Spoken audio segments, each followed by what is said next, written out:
Okay so hi guys, welcome back again in Phoebe engineers. तो guys हम अब सोम start कर रहे हैं। अभी जस्ट हम थ्योरी ऑफ मशीन खत्म किए हैं और थ्योरी ऑफ मशीन में गाइस मैंने जितना आपको बताया है ना, क्वेश्चन वहीं से बनता है। एक टॉपिक मैंने यहाँ पे थ्योरी ऑफ मशीन का मिस किया है, बैलेंसिंग। देखते हैं लास्ट में टाइम मिलेगा तो वो टॉपिक मैं आपको बता दूंगा, बट सोम स्टार्ट करना मुझे काफ़ी मैसेजेस आ रहे हैं, सर सोम स्टार्ट कीजिए, और इसलिए मैं इसको स्टार्ट कर रहा हूँ जनरली। तो गाइज सो जैसे कि मैंने आपको बताया, मैं ये जो जेई के लिए जो लेक्चर्स रेडी कर रहा हूँ, मैं काफ़ी डीप में जाकर नहीं पढ़ा रहा हूँ। अगर आपको बहुत ज़्यादा डीप में हर चीज़ पढ़नी है तो आप हमारे और भी यूनिवर्सिटीज़ लेवल के लेक्चर्स जो ऑलरेडी प्लेलिस्ट बने हुए हैं, आप वहाँ से पढ़ सकते हैं। ठीक है, तो ये जो लेक्चर सीरीज जो मैं बना रहा हूँ जूनियर इंजीनियरिंग के लिए गाइज, मैं आपको वही चीज़ यहाँ पे बताऊँगा, और जितना हो सकता है उतना ही डीप तक मैं जाऊँगा ताकि आपको हेल्प हो। ठीक है, क्योंकि होने क्या वाला है गाइस, बहुत लेंदी सिलेबस है, बहुत ज़्यादा लेंदी सिलेबस है सोम का, और टाइम अपने पास कम है। कम से कम टाइम में गाइस हमें स्मार्ट तरीके से पढ़ाई कर कर, स्मार्ट स्टडी कर कर, क्या चीज़ चैप्टर में छोड़ना है, क्या चीज़ हमें लेकर पढ़ना है, तो क्वेश्चन कहाँ से बनता है, तो जनरली मैं वही करने वाला हूँ। आज से 8 से 10 साल जहाँ से क्वेश्चंस बनते हैं गाइस, वो पूरा क्वेश्चंस को मैं रिव्यू किया हूँ, और वो क्वेश्चन देखने के बाद उन्हीं टॉपिक से मैं आपको सारे टॉपिक सोम में पढ़ाने वाला हूँ। तो चलिए देखते हैं गाइस, हम पहले कि हमारा सिलेबस क्या रहेगा, मैं क्या पढ़ाने वाला हूँ पूरे सोम में आपको। उसके बाद हम आज का पहला लेक्चर स्टार्ट करेंगे। So guys, strength of material में कुल ये 10 टॉपिक हम यहाँ पे पढ़ने वाले हैं। तो आपको लग रहा होगा यार 10, और मेरे एक वीडियोस लगभग 1 घंटे का, मतलब 10 घंटा आपका बर्बाद होगा।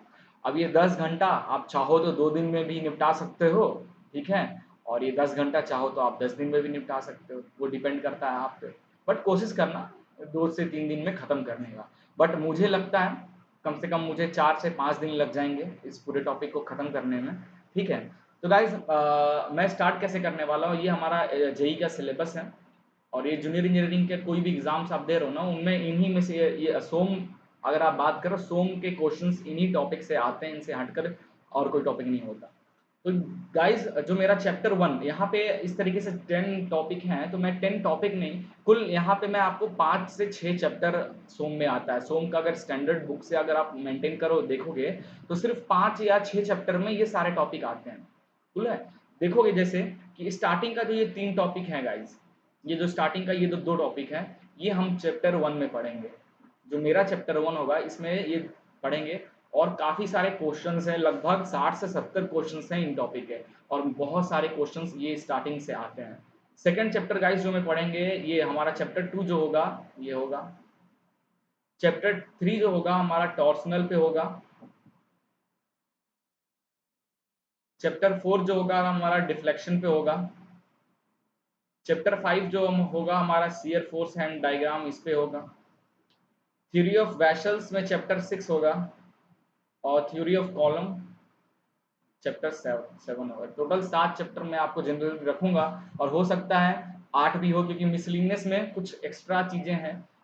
तो मैं कोशिश करूंगा उसको चैप्टर, जैसे कि principal stress, principal shear stress जो टर्म आता है, तो ये जो हमारा टॉपिक है स्टार्टिंग में सिंपल स्ट्रेस एंड स्ट्रेन में, या फिर शियर स्ट्रेस वाले टॉपिक में हम उसी में निपटा देंगे। क्लियर है? तो गाइज अपन इस तरीके से चैप्टर को कवर करने वाले हैं, तो आप ध्यान रखना। तो गाइज जैसे कि मैं जब थ्योरी ऑफ मशीन पढ़ाना चालू किया था, तब मैं आपको ये जो ग्राफ, जो फिगर आपको दिख रहा है, ये मैंने तब भी समझाया था, और अभी एक बार फिर समझा रहा हूँ। तो गाइज हम मैकेनिकल में, जनरली मैकेनिकल में हम मैकेनिक्स के बारे में पढ़ते हैं।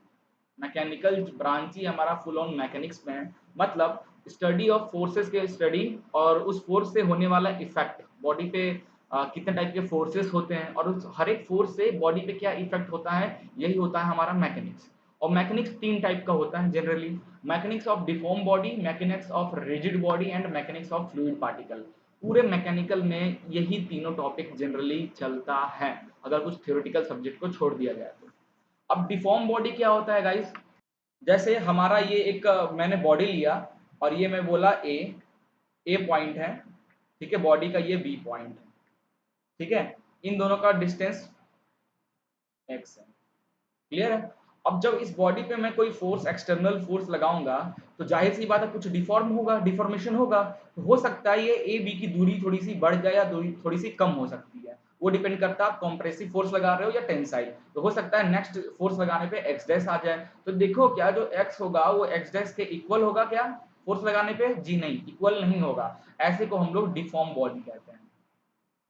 क्लियर है? अब सेम टू सेम अगर x की वैल्यू फोर्स लगाने पे भी, फोर्स आपने बॉडी पे लगाया, फोर्स लगाने के बाद भी जो शुरू में x की वैल्यू थी वो x डैश की भी इक्वल आ रही है, इन दैट केस ऐसे बॉडी को हम लोग कहते हैं रिजिड बॉडी। ठीक है, फोर्स लगाने पे भी उसके अंदर कोई भी चेंजेस नहीं होता, ऐसे को हम लोग रिजिड बॉडी कहते हैं। तो वही हुआ, मैकेनिक्स ऑफ डिफॉर्म बॉडी में हम सोम पढ़ते हैं, क्योंकि स्ट्रेंथ ऑफ मटेरियल में हम स्ट्रेस स्ट्रेन की बात करते हैं। और ये सब डेवलप कब होता है? जब आप किसी बॉडी पे फोर्स लगाते हो, फोर्स लगाने से स्ट्रेन डेवलप होता है, स्ट्रेन के कारण हमारा स्ट्रेस डेवलप होता है बॉडी में। क्लियर है? तो मैकेनिक्स ऑफ रिजिड बॉडी, सबसे पहले ऐसा ही पढ़, रिजिड बॉडी के बारे में हमने स्टार्ट किया था पढ़ाई अपने चैनल पे, फोबी इंजीनियरिंग चैनल पे।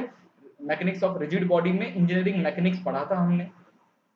इंजीनियरिंग मैकेनिक्स के बाद हमेशा गाइस आपका ये तरीका है, कोई भी एग्जाम तैयारी कर रहे हो ना मैकेनिकल का खासकर, तो इसी तरीके से हमेशा करना चाहिए। तो mechanics of rigid body start में आप इंजीनियरिंग मैकेनिक्स सबसे पहले पढ़िए, और इंजीनियरिंग मैकेनिक्स जैसे खत्म होता है उसके बाद आपको पढ़ना होगा टोम। ठीक है? तो मैंने आपको ये दोनों पढ़ाकर मैकेनिक्स ऑफ रिजिड बॉडी की सारी चीजें मैंने आपको बता दी। ठीक है? उसके बाद आता है मैकेनिक्स ऑफ फ्लूइड पार्टिकल, जिसमें हम फ्लूइड मैकेनिक्स के बारे में पढ़ेंगे, जो कि हम सबसे लास्ट में पढ़ने वाले हैं। क्लियर है? और अभी हम पढ़ेंगे mechanics of deform body. Rigid body में हमने देख लिया, इंजीनियरिंग मैकेनिक्स और टोम से रिलेटेड हमने हर टॉपिक को पढ़ लिया। रिजिड बॉडी, क्योंकि टोम में जो भी बॉडी हम होती है वो बॉडी रिजिड होती है, इंजीनियरिंग मैकेनिक्स में भी जो बॉडी होती है रिजिड होती है। तभी तो इंजीनियरिंग मैकेनिक्स ट्रस वगैरह आता है, उसमें स्ट्रक्चरल में हम यूज करते हैं जनरली। अगर वो रिजिड नहीं हुआ तो भाई उसमें डिफॉर्मेशन होने के कारण क्या पावर ट्रांसमिट होगा, या फिर आप उस पर मूव कर पाओगे? नहीं ना। इसलिए अब हम क्या कर रहे हैं, डिफॉर्म बॉडी। अब हम बॉडी में फोर्स लगाएंगे तो उससे क्या होगा, कुछ डिफॉर्मेशन होगा। तो उस डिफॉर्मेशन के कारण बॉडी में क्या प्रोड्यूस हो रहा है, स्ट्रेन, स्ट्रेस, कितनी एनर्जी स्टोर हो रही है, किस तरीके का स्ट्रेस डेवलप हो रहा है, किस तरीके का स्ट्रेन डेवलप हो रहा है, ये सब चीजें हम यहाँ पे पढ़ने वाले हैं, किसमें, सोम में। तो चलिए हम स्टार्ट करते हैं। वैसे तो गाइस लोग क्या करते हैं, जब भी सोम स्टार्ट करते हैं तो डायरेक्ट स्टार्ट हो जाते हैं, स्ट्रेस क्या होता है, स्ट्रेन क्या होता है, डायरेक्ट पढ़ाना चालू कर देते हैं, प्रिंसिपल स्ट्रेस, मॉडुलस रिजिडिटी, ठीक है, हुक्स लॉ, डायरेक्ट स्टार्ट कर देते हैं। बट गाइस हम स्ट्रेस स्ट्रेन पढ़ रहे हैं, जब जा रहे हैं जो भी स्ट्रेस स्ट्रेन वो क्यों डेवलप हो रहा है, पहले ये तो जानना जरूरी है ना। चलिए सबसे पहले स्टार्ट करते हैं एक क्वेश्चन से। ये क्वेश्चन बताइए ना, एक क्वेश्चन को सॉल्व कीजिए। On a rigid body, on a rigid body where P मतलब लोड 10 न्यूटन लगा हुआ है, और एरिया जो है cross section area 10 metre square है। ठीक है? तो calculate stress, find stress of the body.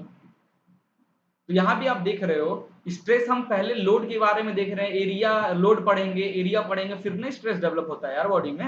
पहले ही स्ट्रेस स्टार्ट कर दे पढ़ना। सोम में काफी ऐसे ही लोग डायरेक्ट स्ट्रेस स्ट्रेन पढ़ाना चालू कर देते हैं, बहुत बड़ी गलती करते हैं गाइस। मैं आपको एकदम सिस्टमेटिक वे से पढ़ाऊंगा, और मैं देखना आपको, जैसे बहुत लोग स्ट्रेस स्ट्रेन आपको पढ़ाएंगे और उसके बाद डायरेक्ट पहुंच जाते हैं कहाँ पे, shear force bending moment diagram. भाई वहां बहुत पीछे का टॉपिक है, सोम का सबसे लास्ट टॉपिक होता है जनरली समझे तो, शियर फोर्स और बेंडिंग मोमेंट डायग्राम। पहले नॉर्मल तो पढ़े भाई। क्लियर है? ये क्वेश्चन कीजिए सॉल्व जल्दी से, आसान क्वेश्चन है। देखिए लोड, आप एक तुरंत आपको याद होगा, stress is equal to load upon area. ये फॉर्मूला आप सोम में जानते ही होंगे, ये बसा हुआ, मन के अंदर बसा हुआ फॉर्मूला है। तो आप क्या करोगे, ये क्वेश्चन देखोगे आप ऐसा और तुरंत ऐसा लगाओगे, लोड है 10, एरिया है 10, ये कटा भाई, स्ट्रेस आ गया 1। ठीक है? तो आप बोलोगे सर ये रहा आंसर, मैं बोलूंगा दिस इज गलत, इसका, इस क्वेश्चन का आंसर ये गलत है। क्यों गलत है? ध्यान से क्वेश्चन को पढ़ो। On a rigid body, rigid body में फोर्स लगाने से कोई भी डिस्प्लेसमेंट नहीं होता है। ये भूल रहे हो क्या? डिस्प्लेसमेंट होता ही नहीं है, तो फिर जब स्ट्रेन डेवलप ही नहीं होगा बॉडी में तो स्ट्रेस कैसे डेवलप होगा? स्ट्रेन क्या होता? Original change, change in distance upon original distance, यही हुआ ना, change in length upon original length, यही होता है स्ट्रेन। जब बॉडी में इलास्टिसिटी है ही नहीं, पहले ओरिजिनल पोजीशन क्या था, पहले इतना था, फिर फोर्स लगाने पे इतना हो गया, ठीक है, तो जब स्ट्रेंथ डेवलप ही नहीं हुआ रहा तो फिर स्ट्रेस कैसे डेवलप होगा? तो आप कैसे इस क्वेश्चन में डायरेक्ट ये फॉर्मूला लगा दिए, क्योंकि रिजिड बॉडी में स्ट्रेस तो डेवलप होता ही नहीं है, तो आप डायरेक्ट कहोगे रिजिड बॉडी में स्ट्रेस की वैल्यू होती है 0। ये आंसर आपका सही हो जाएगा, ना कि हमारा ये आंसर। तो ऐसा क्वेश्चन देखकर डायरेक्ट ये फॉर्मूला पुट मत कर देना कहीं भी, पहले देखो कि बॉडी रिजिड है कि डिफॉर्म है। हम सोम क्यों पढ़ रहे हैं? हम सोम पढ़ रहे हैं डिफॉर्म बॉडी के लिए ना। तो जब रिजिड बॉडी का केस पूछा है तो रिजिड बॉडी में ये फॉर्मूला कहां से लग जाएगा? गलत है ना। रिजिड बॉडी में स्ट्रेस विल बी 0। ट्रस वगैरह जब पढ़ते हो उसमें स्ट्रेस अगर आ गया तो वो टिकेगा? स्ट्रक्चर में अगर ये स्ट्रेस डेवलप हो गया तो टिकेगा वो चीज? नहीं ना। तो ये बस फंडा था इसका, ये क्वेश्चन का यही मीनिंग। यहाँ पे एक चीज और आपको नोट कराने चाहूंगा कि बॉडी में पहले आप लोड लगाते हो, बॉडी में आप लोड लगाते हो, ठीक है, उस लोड की वजह से बॉडी में स्ट्रेन डेवलप होता है। पहले स्ट्रेन डेवलप होता है, स्ट्रेन के बाद आपकी बॉडी में स्ट्रेस डेवलप होता है। इसके पीछे एक अच्छा खासा लॉजिक है गाइस। अब इसको समझने के लिए बहुत ज्यादा टाइम वेस्ट होगा, आपको जरूरत नहीं है समझने का, बट ये चीज जान लो, आप लोड लगाते हो तो उस लोड की वजह से पहले क्या, पहले स्ट्रेस क्या होता है भाई? Stress, stress is equal to बोलते हो ना लोड अपॉन एरिया। तो भाई ये स्ट्रेस तब डेवलप होगा किसी बॉडी में जब बॉडी का पहले जो लेंथ था और बाद में जो लेंथ हो गया उसमें कुछ चेंजेस होगा, उनके बीच में जो इंटरनल रजिस्टिंग फोर्स एक्ट होगा, है ना। तो उनके बॉडी में इंटरनल रजिस्टिंग फोर्स की वजह से जो चेंजेस होगा, मतलब स्ट्रेन डेवलप होगा, उसकी वजह से स्ट्रेस डेवलप होता है। क्लियर है? तो ये चीज माइंड में रखना, ना कि ऐसा कभी मत कहना कि स्ट्रेस के कारण स्ट्रेन डेवलप होता है, बिल्कुल गलत। अब लोड, तो सबसे पहले गाइस हम पूरा का पूरा जो चैप्टर पढ़ने वाले हैं लोड, क्योंकि लोड की वजह से डेवलप होता है स्ट्रेन और स्ट्रेन की वजह से डेवलप होता है स्ट्रेस। तो पहले हम लोड पढ़ते हैं भाई, ये लोड है क्या। अब गाइस सोम में हम कुछ एजप्शन लेकर चलते हैं, जाहिर सी बात है कुछ एजप्शन है, जैसे all the body forces are neglected. अभी बस आप चाहो तो नोट कर लो मैं जो बोल रहा हूं, बट मैं आपको वन बाय वन इस चीजों को आगे बताता जाऊंगा कि सोम में कुछ एजप्शन लेकर हम काम करेंगे तभी हमारा कैलकुलेशन हो पाएगा। एजप्शन है सबसे पहला, all the body force are neglected. अभी हम दिखाएंगे बॉडी फोर्स, अगर इंजीनियरिंग मैकेनिक्स में आप मेरे से पढ़े होगे तो आपको बॉडी फोर्स और सरफेस फोर्स में बहुत अच्छी तरीके से डिफरेंस पता होगा। क्लियर है? Material should obeys the Hooke law.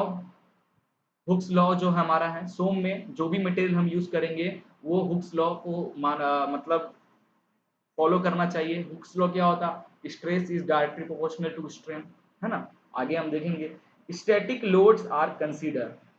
जो भी लोड बॉडी पे, किसी भी बॉडी पे जो भी लोड एक्ट होगा वो पहली बात स्टैटिक होना चाहिए, टाइम के साथ चेंजेस नहीं होना चाहिए लोड में, तभी हम सोम की चीजें पढ़ पाएंगे। बॉडी जो जो भी मटेरियल आप यूज कर रहे हो वो होमोजेनस एंड आइसोट्रॉपिक मटेरियल होनी चाहिए। होमोजेनस और आइसो, होमोजेनस क्या मटेरियल होता है गाइस? जिस डायरेक्शन में, मान लीजिए आप बॉडी का इस डायरेक्शन में, इस डायरेक्शन में आप लोड लग रहा है, मतलब इधर से कहीं लोड लगा है, इस तो हर एक इस डायरेक्शन में हर एक पॉइंट पे जो बॉडी की इलास्टिसिटी होगी वो सेम होनी चाहिए, ये कहता है हमारा होमोजेनस। और आइसोट्रोपिक क्या कहता है कि एक पर्टिकुलर पॉइंट के हर डायरेक्शन में इलास्टिसिटी सेम होनी चाहिए। याद रखना दोनों में डिफरेंस है। आइसोट्रोपिक मतलब एक पर्टिकुलर पॉइंट के हर डायरेक्शन में, ईस्ट वेस्ट नॉर्थ साउथ, हर डायरेक्शन पर्टिकुलर पॉइंट के हमारी इलास्टिसिटी सेम होनी चाहिए। और होमोजेनस क्या कहता है? पर्टिकुलर डायरेक्शन के हर एक पॉइंट पे, अब इस डायरेक्शन के हर एक पॉइंट पे इलास्टिसिटी सेम होना चाहिए, ऐसा मटेरियल आपको लेना होगा। मतलब क्या है? Material should be homogeneous and isotropic, दोनों होना चाहिए। ठीक है, तो ये सब, और जो क्रॉस सेक्शन होगा जो भी बॉडी आप लोगे उसका यूनिफॉर्म होना चाहिए over the length. Cross section will be uniform over the length. ये कुछ चार पांच एजप्शन है सोम का, इसी एजप्शन को लेकर ही हम सोम के कैलकुलेशन कर पाएंगे। क्लियर है? सो लोड क्या होता है गाइस? सबसे पहले तो हम देखते हैं भाई लोड क्या है, क्योंकि लोड पढ़ेंगे फिर हम स्ट्रेस स्ट्रेन तो दूर की बात है, पहले लोड तो कंप्लीट करें। नाउ लोड क्या है? It is an external force और couple that can be applied on body during its functionality. Clear है? ये है। अब फोर्स की बात हो रहा है, क्या है? लोड एक तरीके का एक्सटर्नल फोर्स है। तो अब फोर्स जो होता है वो दो टाइप का होता है। फोर्स जो होता है वो दो टाइप का होता है, ठीक है। कौन कौन से फोर्स? एक होता है हमारा बॉडी फोर्स, एक होता है हमारा सरफेस फोर्स।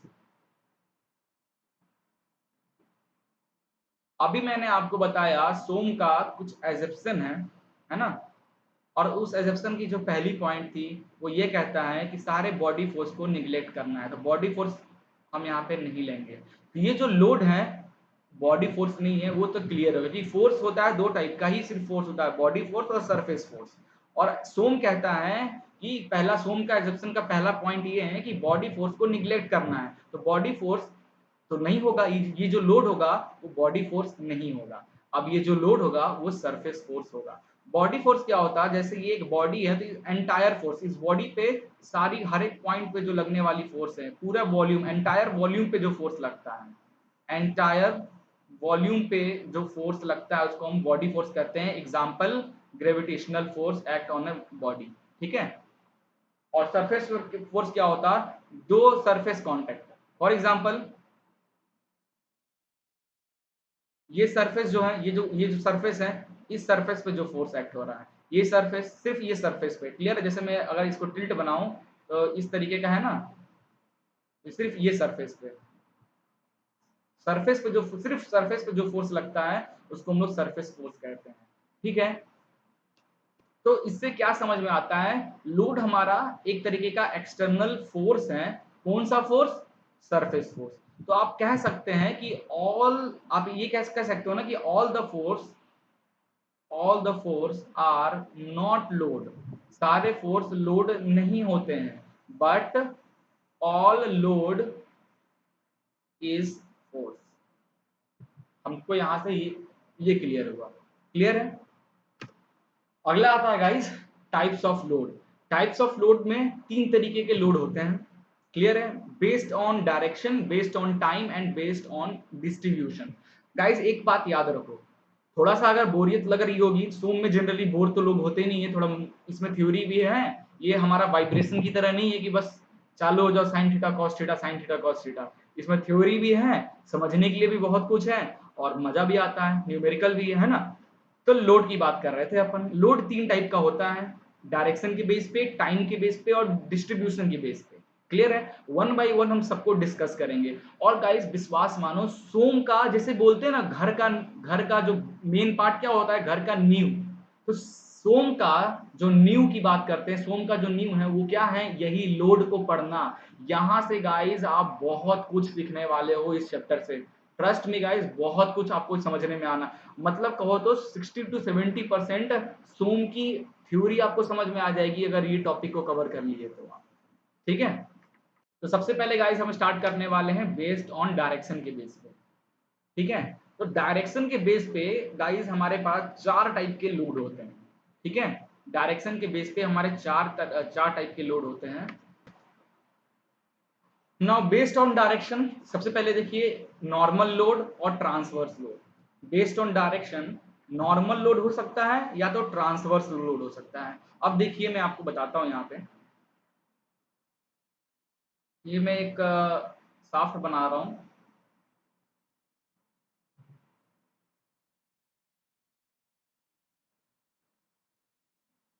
ये साफ्ट का एक्सिस है, क्लियर है।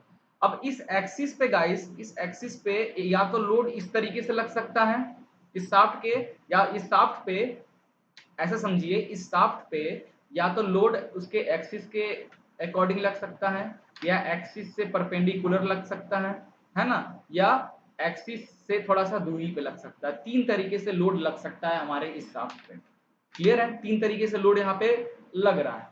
अब ये जो लोड लगा हुआ है जिसको मैं नाम दे देता हूं पी, ये जो पी लोड है, ये इसको क्या, इस लोड को क्या बोलेंगे, इसको बोलेंगे एक्सियल लोड या नॉर्मल लोड। ये आता है हमारा नॉर्मल लोड। नॉर्मल लोड मतलब गाइस जो सरफेस, जो इसका सरफेस एरिया से जो क्रॉस करता है, मतलब जैसे ये सिलेंड्रिकल या सिलेंड्रिकल रॉड था, इसका क्रॉस सेक्शन एरिया ऐसा है, इससे जो बाहर निकल रहा है जो लोड, इसको हम लोग बोलते हैं नॉर्मल, है ना।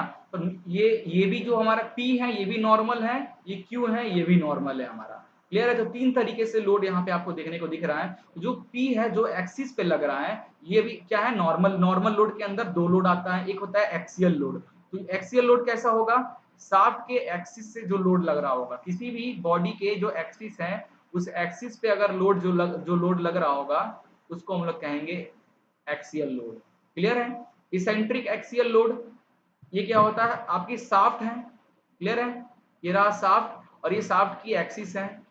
इस बार लोड एक्सिस पे ना लगकर एक्सिस से थोड़ी दूरी पर लगेगा, फॉर एग्जांपल यहाँ पे लग रहा है, ठीक है।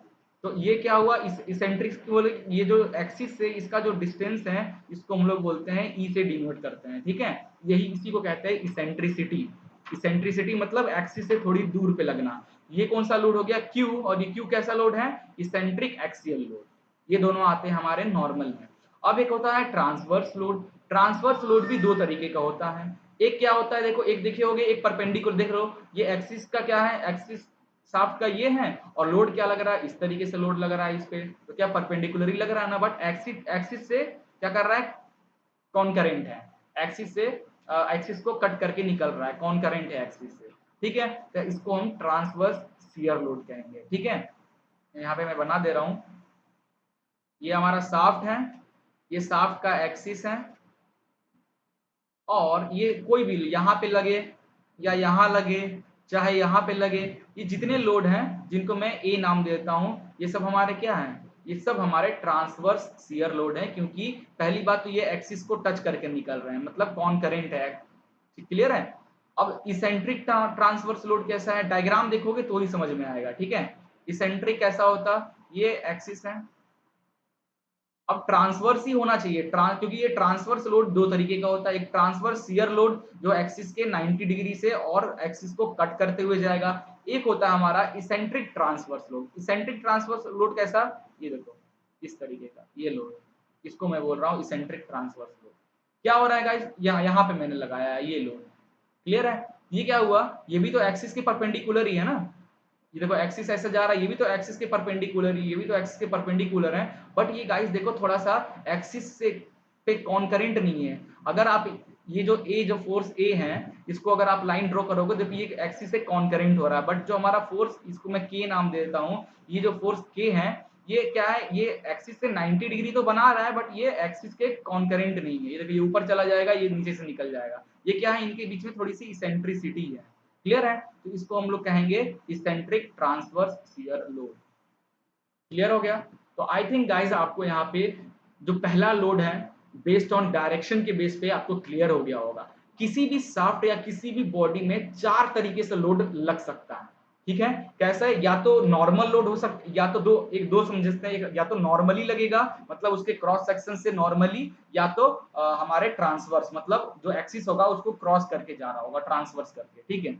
अब नॉर्मल में या तो वो एक्सिस जो बॉडी है, बॉडी के एक्सिस से लोड निकल रहा होगा, बॉडी के एक्सिस पे लोड लग रहा होगा तो हम कहेंगे एक्सियल लोड, या तो एक्सिस से थोड़ी सी दूरी पे लग रहा होगा तो हम कहेंगे इसेंट्रिक एक्सियल लोड। अब ट्रांसवर्स में ऐसा लोड जो एक्सिस के परपेंडिकुलर हो और एक्सिस को कट करके जाए, मतलब कॉन्करेंट हो, तो वो हो जाएगा नॉर्मल ट्रांसवर्स लोड। एक होता है इसेंट्रिक ट्रांसवर्स लोड, एक्सिस जो है बॉडी का उससे परपेंडिकुलर तो होगा बट थोड़ी सी दूरी पे, परपेंडिकुलर तो है बट थोड़ी सी इसेंट्रिसिटी रखेगा, ऐसे लोड को हम लोग कहेंगे इसेंट्रिक ट्रांसवर्स लोड। तो आई थिंक ये आपको क्लियर हो गया होगा, और आगे चलते हैं। तो ये आप नहीं लिखे हो तो ये डायग्राम बनाकर इस तरीके से आप समझ सकते हो गाइस, ये डायग्राम बहुत इंपॉर्टेंट है, ठीक है।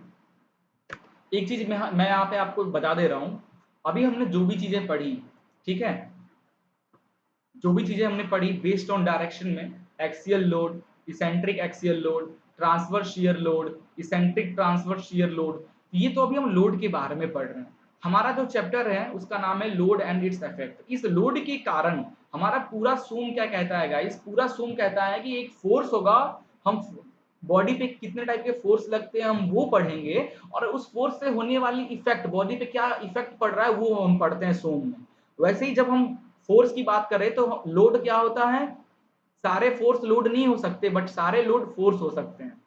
तो ठीक है, तो हमने देखा लोड, लोड अभी हमने देखा यहाँ पे चार टाइप का लोड देखा, क्लियर है। तो ये चार टाइप की लोड का इफेक्ट भी होगा। अभी तो हम एक्सियल लोड पढ़े कि एक्सियल लोड दिखता कैसा है, अब उस लोड की वजह से बॉडी पे इफेक्ट क्या होगा वो हम आगे पढ़ेंगे। वैसे ही एसेंट्रिक एक्सियल लोड के कारण बॉडी पे क्या इफेक्ट पड़ेगा, ट्रांसवर्स शियर लोड के कारण बॉडी पे क्या इफेक्ट पड़ेगा, ये सब चीजें हम आगे देखेंगे। अभी बस हम लोड देखते हैं भाई, लोड कितने टाइप का, क्लियर है। तो बेस्ड ऑन डायरेक्शन तो हमारा निपट गया, अब आगे हम देखने वाले हैं बेस्ड ऑन टाइम। टाइम के बेस पे गाइस स्टैटिक लोड और डायनेमिक लोड दो तरीके के लोड होते हैं। स्टैटिक लोड क्या होता है गाइस? नो वेरिएशन, नो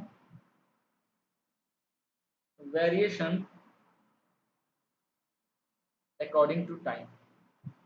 ऐसा लोड जो टाइम के साथ चेंज ना हो रहा हो, ठीक है, ऐसा लोड जो टाइम के साथ चेंज नहीं हो रहा है उसको हम स्टैटिक लोड कहते हैं। और डायनेमिक लोड क्या कहते हैं गाइस?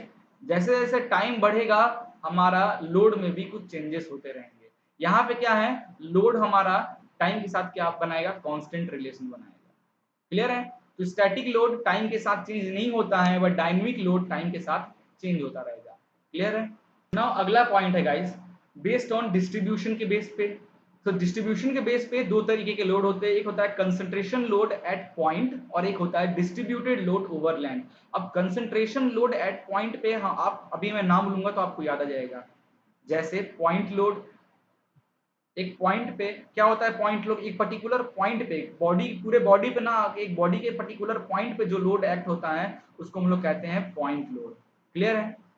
ये सब हमारा क्या है? Concentrating load. डिस्ट्रीब्यूशन के अकॉर्डिंग कंसंट्रेट कर रहा है एक पॉइंट पे तो पॉइंट लोड हो गया, पॉइंट लोड हो गया, पॉइंट मूवमेंट हो गया। क्लियर है? पॉइंट टॉर्सन हो गया, पॉइंट टॉर्सन हो गया, लोड की वजह से मूवमेंट टॉर्सन बनेगा तो point load, point movement, point torsion, ये सब हमारा क्या आता है? डिस्ट्रीब्यूशन के बेस पे, वो भी कंसंट्रेट पॉइंट पे कंसंट्रेट करता है। और जो डिस्ट्रीब्यूट होते हैं पूरा लेंथ पे, जैसे यूवीएल, यूवीएल लोड, ठीक है, यूवीएल कह रहा हूं, यूनिफॉर्मली डिस्ट्रीब्यूटेड लोड। किस तरीके का है? ये बीम है, इस बीम पे पूरे पे ऐसा डिस्ट्रीब्यूट होगा, uniformly distributed load. Uniformly varying load मतलब इस तरीके का, ट्रायंगल इस तरह का बनाता है, हाफ ट्रायंगल, है ना, यूवीएल। एक होता है एनयूडीएल, एक हो जाएगा हमारा UDM, uniformly distributed movement, uniformly distributed torsion, uniformly varying load, uniformly distributed load. ये सब हमारा आ गया ओवर द लेंथ डिस्ट्रीब्यूट हो रहा है। तो यहां से हमने क्या सीखा गाइस? यहाँ से हमने क्या देखा कि जो लोड होता है, पहली बात तो देखा कि लोड जो होता है वो पूरे ओवरऑल बॉडी पे नहीं एक्ट होता है। हमने सबसे पहले देखा कि जो लोड होता है वो फोर्स होता है, बट जो फोर्स में दो तरीके के होते हैं, बॉडी और सरफेस। बॉडी फोर्स जो होता है वो यहाँ पे लोड में नहीं आएगा, बिकॉज सोम का एजप्शन है, ये सिर्फ सरफेस लोड। तो लोड जो होता है वो सरफेस फोर्स होता है। क्लियर है? अब लोड देखा बेस्ड ऑन डायरेक्शन के बेस पे, हमारे दो टाइप के लोड होते हैं, या तो नॉर्मली लगते हैं कि लोड हमारा या तो बॉडी के नॉर्मली लगेगा या ट्रांसवर्स लगेगा। अगर बॉडी के नॉर्मल लग रहा है तो दो तरीके से लग सकता है, या तो एक्सिस पे लग सकता है या एक्सिस से थोड़ी दूरी पे लग सकता है। अगर ट्रांसवर्स लग रहा है तो एक्सिस के ट्रांसवर्स लगेगा या इसेंट्रिक ट्रांसवर्स लगेगा एक्सिस के। क्लियर है? उसके बाद देखा हमने बेस्ड ऑन टाइम, या तो स्टैटिक होगा या तो डायनेमिक होगा। डिस्ट्रीब्यूट कैसे करेगा? या तो पॉइंट होगा या इस तरीके से ओवरऑल लेंथ पे डिस्ट्रीब्यूट होगा। ओवरऑल लेंथ पे डिस्ट्रीब्यूट होने का बहुत है, यूनिफॉर्मली डिस्ट्रीब्यूट हो, वेरिंग हो, चाहे डबल ट्रायंगल हो, है ना। आप जब पढ़ते हो हम लोग shear force diagram, bending moment diagram, उसी का यहाँ पे डिस्ट्रीब्यूशन जो है यहाँ पे हम देख रहे हैं। ये हो गया लोड। तो सोम में कितने टाइप के लोड लगते हैं ये आपने पढ़ लिया। क्लियर है? अब हम आगे डिस्कस करेंगे भाई ये सब लोड की वजह से बॉडी में इफेक्ट क्या हो रहा है, उसी इफेक्ट के बारे में तो पढ़ना है। सोम का यही तो काम है, लोड लगे और लोड से क्या इफेक्ट हो रहा है वो पता करना। चलिए गाइस ये क्वेश्चन देखिए, ये क्वेश्चन कीजिए पहले, find the load on A B B C C D member. ये एक फिक्स पॉइंट है, यहाँ से एक रॉड निकला है ए बी, फिर एक रॉड इस तरीके से टर्न हो गया है बी सी, और उसी में एक टर्न हो गया है सी डी। और यहाँ पे तीन तरीके का लोड आपको दिख रहा होगा, लोड पी, लोड आर और लोड क्यू। ये तीन लोड लग रहे हैं इस पॉइंट पे। क्लियर है? इस पॉइंट पे लग रहे हैं। तो इस तीनों लोड की वजह से ए बी पे, बी सी पे और सी डी मेंबर पे किस तरीके का लोड एक्ट हो रहा है, अभी जो हमने लोड पढ़ा उन्हीं उसी में से। तो अपन क्या करते हैं, एक फिगर, एक ग्राफ बनाते हैं। क्लियर है? और अपन बताएंगे कि भाई किसमें क्या हो रहा है। तीन मेंबर है तो तीन लाइन अपन ड्रॉ कर लेते हैं, एक कॉलम, दो कॉलम, और ये हो गया तीन कॉलम। ठीक है? तीन लोड हैं तो मैं तीन लोड लिख देता हूँ। पी के लिए लोड पी जो है, ठीक है, लोड Q और ये बच गया लोड R, ये तीनों की वजह से। यहाँ पे मेंबर लिख देता हूँ CD मेंबर, यहाँ पर लेता हूँ मेंबर BC के लिए और मेंबर AB के लिए। बहुत आसान क्वेश्चन है, जल्दी बताइए। अब देखिए जो लोड P है, अब हम फोकस करेंगे लोड P पे। लोड P को देखिए और बताइए लोड P का CD पे, मेंबर CD पे किस तरीके का लोड है, CD पे किस तरीके का लोड है। तो ध्यान से देखिए, ये है मेंबर CD, क्लियर, ये है मेंबर CD और लोड कैसा लग रहा है, लोड हमारा इस तरीके का लग रहा है। तो ये किस तरीके का हो गया, ट्रांसवर्स शियर लोड। अपन पढ़े थे ना, ये देखिए कहाँ गया, ट्रांसवर्स शियर, ट्रांसवर्स लोड में ट्रांसवर्स शियर लोड, एक्सिस से परपेंडिकुलर, ठीक है, यही देखे थे ना। ये हो गया ट्रांसवर्स शियर लोड। अब जो क्यू मेंबर है, जो मेंबर क्यू है, अब बताइए सीडी पे मेंबर क्यू, जो लोड क्यू है इस तरीके से लग रहा है, ये क्या हो गया, एक्सिस पे ही लग रहा है सीडी के, ये क्या हो जाएगा, एक्सियल लोड। और आर जो मेंबर है, जो परपेंडिकुलर बाहर की ओर लग रहा है, ये कैसा है, ये भी हमारा ट्रांसवर्स शियर लोड है, ठीक है, ये इस तरीके का। तो सीडी मेंबर का हो गया। बीसी मेंबर चलते हैं, ये बी और ये सी, ये बीसी, ये है हमारा बीसी मेंबर, ये बी है, ये सी है। इस पे ध्यान से देखा जाए तो सबसे पहले देखते हैं बीसी पे हम लोड पी की वजह से, लोड पी कहाँ है, बीसी का एक्सिस हमारा यहाँ है और जो लोड पी है वो कहीं यहाँ पे है, ये डी पॉइंट पे लोड है, इधर भी लग रहा है हमारा पी लोड। ये क्या है, इसेंट्रिसिटी, क्लियर है, एक्सिस के पैरेलल लग रहा है, तो ये कौन सा होगा, eccentric trans axial load, yes, eccentric axial load. Clear है, भूल गया तो चलो दिखा देता हूं। ये रहा हमारा इसेंट्रिक एक्सियल लोड, एक्सिस से थोड़ी दूरी पे लगेगा, एक्सिस के पैरेलल होगा लेकिन इसेंट्रिसिटी मेंटेन करेगा, ठीक है। तो जो P हो गया, जो हमारा P फोर्स था वो BC पे इसेंट्रिक एक्सियल लोड लग रहा है। जो Q फोर्स है, वो Q फोर्स कैसा लग रहा है, ये हमारा BC, ये हमारा BC मेंबर है और जो Q फोर्स है हमारा इस तरीके से लग रहा है ना। इसकी एक्सिस को अगर इधर भगाएंगे तो ये हमारा इसका ऐसा, इसका ये हो गया ट्रांसवर्स शियर लोड, ट्रांसवर्स हो रहा है, ट्रांसवर्स शियर लोड। और जो R है वो कैसा है, R कैसा है, R जो हमारा, ये भी हमारा क्या हो जाएगा, इसेंट्रिक ट्रांसवर्स शियर लोड। ध्यान से देखिए, जो R है वो किस तरीके से लग रहा है, ये BC मेंबर है और R हमारा आउट द पेपर, मतलब परपेंडिकुलर टू द स्क्रीन हो रहा है, क्लियर है, जो एक्सिस के पैरेलल तो है नहीं, एक्सिस से परपेंडिकुलर है और इसेंट्रिक मेंटेन कर रहा है, तो ये इसेंट्रिक ट्रांसवर्स शियर लोड। अब AB की बात करते हैं, AB पे जो P का असर, अगर P को मैं ऐसे एक्सटेंड करूं, ये क्या कैसा दिख रहा है, परपेंडिकुलर बना रहा है, ये हो जाएगा ट्रांसवर्स शियर लोड। जो Q है, AB का एक्सिस ऐसा है और Q का एक्सिस ऐसा है, मतलब एक्स पैरेलल है बट इसेंट्रिक पे है, तो इसको क्या कहेंगे, इसेंट्रिक एक्सियल लोड।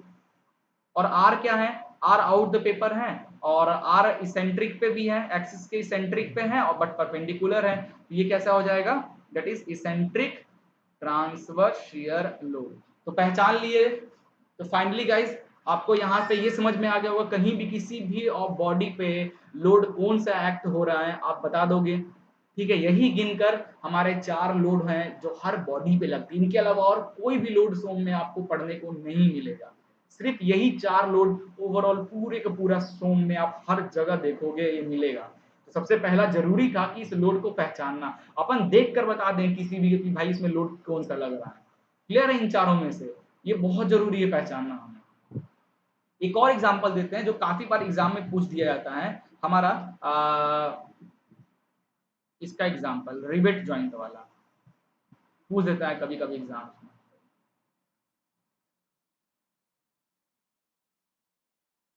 चलिए यहाँ पे ये लीजिए, मैं लोड लगा रहा हूँ। अब बताइए इस पे जो ये प्लेट है, ये क्या है, प्लेट है और ये क्या है, रिवेट है, दोनों पे ये लोड की वजह से दोनों पे अलग अलग लोड लग रहा होगा। तो जो प्लेट पे जो लोड लग रहा है वो कैसा लोड लग रहा है, प्लेट पे, प्लेट का एक्सिस कैसा है, ऐसा लोड भी एक्सिस पे ही लग रहा है, तो प्लेट पे एक्सियल लोड एक्ट हो रहा है, प्लेट पे एक्सियल लोड एक्ट हो रहा है। बट रिवेट पे कैसा लोड एक्ट हो रहा है, रिवेट का एक्सिस ये है और लोड ऐसा लग रहा है, ट्रांसवर्स शियर लोड। क्लियर है, बता लोगे अब, किसी भी कैसा भी लोड अगर आ गया तो आप देख के तुरंत बता लोगे ना कौन सा लोड है। अब आगे बढ़ते हैं। सो अब हम देखेंगे इफेक्ट ऑफ लोड। हमने लोड पढ़ लिया, 4 टाइप का लोड पढ़ा जो बॉडी पे एक्ट होता है, ठीक है। या तो जो चारों लोड है या तो वो स्टैटिक होगा या तो वो डायनेमिक होगा, या तो यूनिफॉर्मली होगा या पॉइंट होगा। अभी हम जनरली पॉइंट की बात, पॉइंट पे ही काम कर रहे हैं, क्लियर है। तो बेसिक 4 जो लॉ था, सबसे पहला था हमने पढ़ा था एक्सियल लोड। एक्सियल लोड जो एक्सिस के अकॉर्डिंग लगता है, ठीक है। तो हम क्या, ये हमारा एक बॉडी है, इस बॉडी पे मैंने क्या किया, शाफ्ट पे एक एक्सियल लोड एक्ट किया, मैंने पी एक्सियल लोड लगाया। इसकी वजह से पहले जो लेंथ था इसका एल लेंथ था, क्लियर है। और जब लोड लगाने पे इसमें डेल अमाउंट क्या हुआ, डिफॉर्मेशन हुआ, डेल अमाउंट डिफॉर्मेशन हुआ। और इसका इंटरनल रेजिस्टिंग क्या होगा, अपोजिट डायरेक्शन में होगा ना, लोड लगा रहा है तो अपोजिट डायरेक्शन में इंटरनल रेजिस्टिंग फोर्स क्या होता है, अपोजिट डायरेक्शन में एक्ट होता है इंटरनल रेजिस्टिंग फोर्स। तभी तो वो दोबारा उसको अपने अगर ये परफेक्टली प्लास्टिक होगा तो वापस ओरिजिनल पे ले आएगा, अदरवाइज वैसे ही इलास्टिक हो जाएगा। तो इस लोड लगाने से पहले एल लेंथ था, लोड लगाया हमने तो ये डिफॉर्मेशन डेल हो गया। इसका जो क्रॉस सेक्शन है, ठीक है, इसका जो ये क्रॉस सेक्शन डी, क्लियर है, इसकी भी जो लेंथ है वो डी, सॉरी ये हो गया डेप्थ, इसको मैं बोलता हूँ वी है, विड्थ। बी से विड्थ दिखाएंगे और डी से डेप्थ दिखाएंगे, क्लियर है। बी और डी ये हमारा हो गया लोड। तो यहाँ पे एक चीज बताओ, ये जो डेल है ये क्या है, डिफॉर्मेशन हो रहा है, ये डिफॉर्मेशन है बिकॉज ऑफ लोड पी की वजह से। तो लोड पी की वजह से डिफॉर्मेशन हुआ, डिफॉर्मेशन हो रहा है मतलब यहाँ पे स्ट्रेन डेवलप हो रहा है। तो स्ट्रेन क्या हो जाएगा, strain change in length upon original length, change in length that is del upon original length, ये हो गया हमारा स्ट्रेन, ठीक है। तो इसकी वजह से स्ट्रेन डेवलप हो गया, तो इसकी वजह से जो एक्सियल स्ट्रेस डेवलप हुआ है, एक्सियल स्ट्रेस जो डेवलप हुआ है सिग्मा ए से हम दिखाएंगे एक्सियल स्ट्रेस को। एक्सियल स्ट्रेस जो डेवलप हुआ है सिग्मा ए, उसकी वैल्यू क्या हो जाएगी, सॉरी आपको सही से नहीं दिख रहा होगा, अरे यार, जो एक्सियल स्ट्रेस डेवलप हुआ होगा दैट इज सिग्मा ए, इसकी वैल्यू क्या हो जाएगी, दैट इज जो लोड लगाया वो और इस क्रॉस सेक्शन एरिया जो है उसका दिस। तो ये फॉर्मूला हमारा बनकर आता है किसके लिए, एक्सियल लोड में हमारा जो एक्सियल स्ट्रेस है उसकी वैल्यू कितनी होती है, P अपॉन ए। तो लोड लगाने से स्ट्रेन डेवलप हुआ, स्ट्रेन की वजह से हमारा स्ट्रेस डेवलप हुआ, क्लियर है। तो यहां से मैं पूछूंगा एक्सियल स्ट्रेस किस तरीके का स्ट्रेस है, तो अपन लिख सकते हैं axial stress is a type of normal stress. तो अपन एक्सियल स्ट्रेस को नॉर्मल स्ट्रेस बोल सकते हैं, क्यों बोल सकते हैं, क्योंकि इस पे एक्सियल लोड एक्ट हो रहा है। और एक्सियल लोड किसमें आता है, हमारा नॉर्मल लोड के अंदर आता है, नॉर्मल लोड होता है एक्सियल लोड। जब नॉर्मल लोड के अंदर होता है एक्सियल लोड और एक्सियल लोड की वजह से एक्सियल स्ट्रेस डेवलप हो रहा है, तो axial stress is a type of normal stress, लिख सकते हैं इसको, बस इतना ही जानना है। तो पहला लोड जो एक्सियल लोड के कारण एक्सियल स्ट्रेस डेवलप हो रहा है जिसका फॉर्मूला हमारा है ये आ रहा है। तो क्या इफेक्ट हो रहा है, स्ट्रेस डेवलप हो रहा है। क्या स्ट्रेस डेवलप हो रहा है, पी अपॉन ए स्ट्रेस डेवलप हो रहा है। क्यों हो रहा है, बिकॉज एक्सियल लोड के कारण। तो पहले लोड के कारण क्या इफेक्ट हो रहा है बॉडी में वो हमने देख लिया, अब आगे देखते हैं। नाउ अगला है हमारा इसेंट्रिक एक्सियल लोड की वजह से क्या इफेक्ट होता है वो हम देखेंगे। ये शाफ्ट है, शाफ्ट का लेंथ एल है, क्रॉस सेक्शन एरिया ये विड्थ है, ये डेप्थ है, ठीक है। अब इस पे इसेंट्रिक लोड लगा रहे हैं तो ये लीजिए, ये एक्सिस से थोड़ी सी दूरी पे ये मैंने लगाया इसेंट्रिक लोड, कितना ई डिस्टेंस पे, ई डिस्टेंस पे ये मैंने इसेंट्रिक लोड लगाया। तो इसकी वजह से अब देखो गाइस, ऐसे इसेंट्रिक पे जब लोड लगता है ना तो इसको अपन मैकेनिक्स में कैसे सॉल्व करते थे, जब हमारा एक्सिस के पैरेलल कोई लोड लग रहा हो तो उसको सॉल्व करने के लिए अपन एक्सिस पे अगर भेजना चाहते तो क्या करते थे, इक्वल एंड अपोजिट हम लोड लगा देते थे।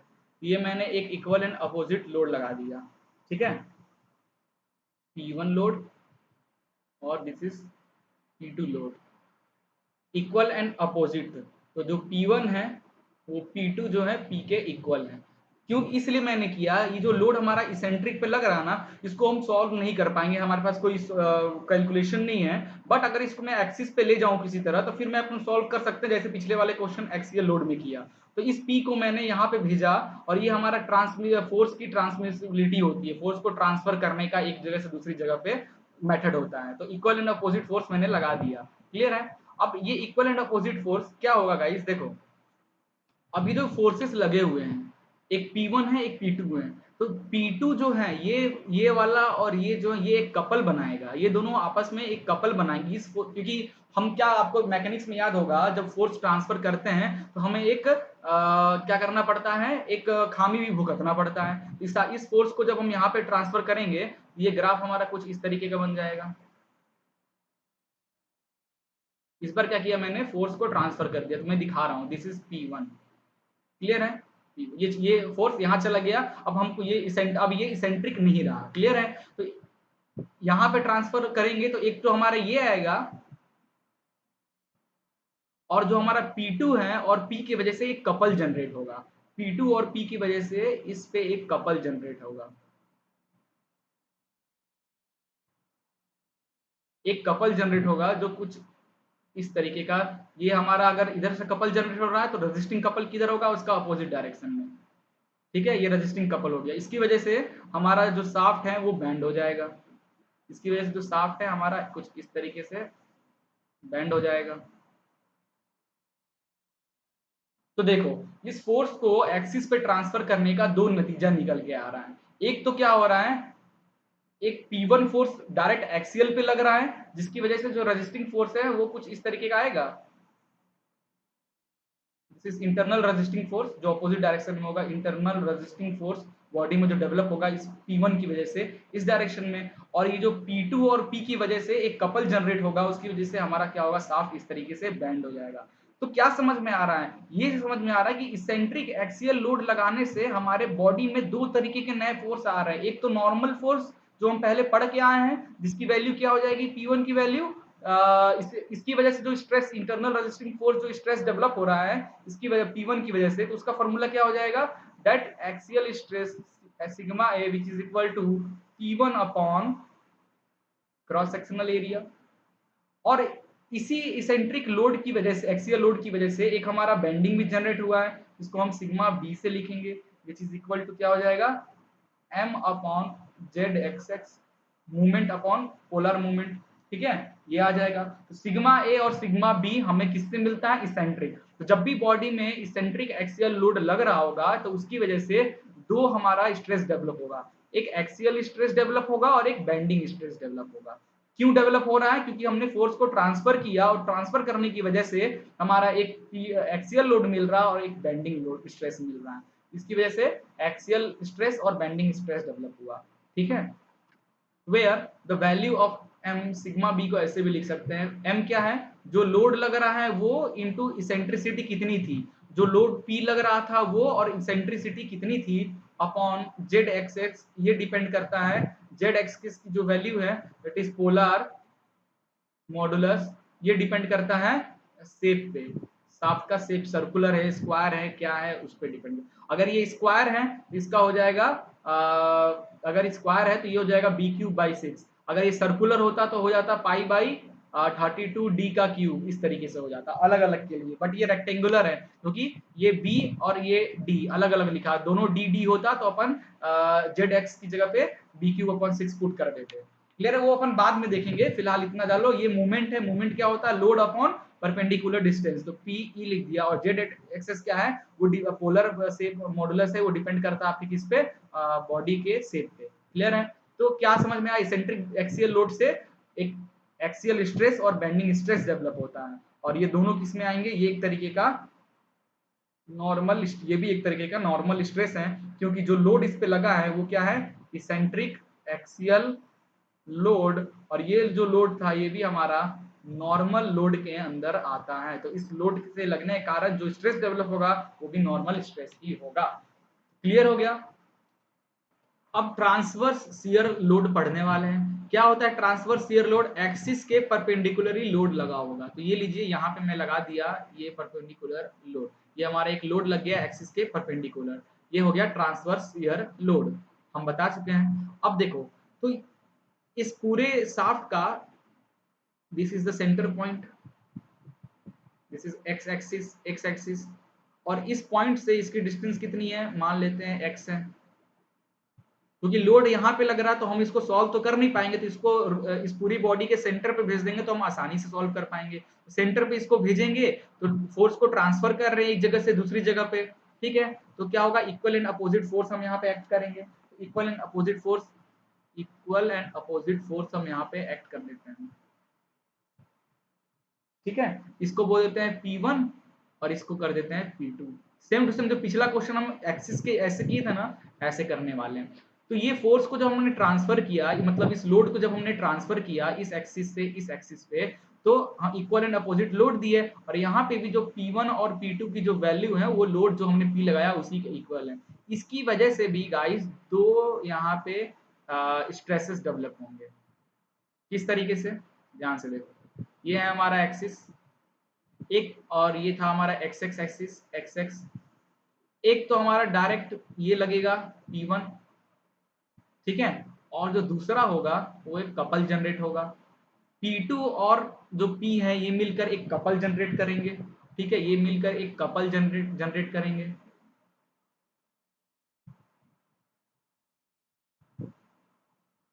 ये दोनों मिलकर एक कपल जनरेट करेंगे। ये अगर इधर इस तरीके से लग रहा है तो इधर अपोजिट लगेगा, कपल जनरेट करेंगे, तो इसकी वजह से जो बॉडी है हमारा कुछ इस तरीके से हो जाएगा, बैंड, बॉडी हमारा इस तरीके से बैंड हो जाएगा। तो भाई जब भी हमारा इस तरीके का इसेंट्रिक वाला टर्म टर्म, क्योंकि अभी इस एक्सिस के से देखें तो ये लोड इसेंट्रिक लग रहा है, इस एक्सिस से ये लोड इसेंट्रिक लग रहा है। जब भी इसेंट्रिक टाइप का कहीं भी लोड लग रहा हो ना, तो वहां पे दो तरीके के स्ट्रेस डेवलप होंगे ही होंगे। एक क्या, सिग्मा ए स्ट्रेस डेवलप होगा, एक सिग्मा बेंडिंग डेवलप होगा।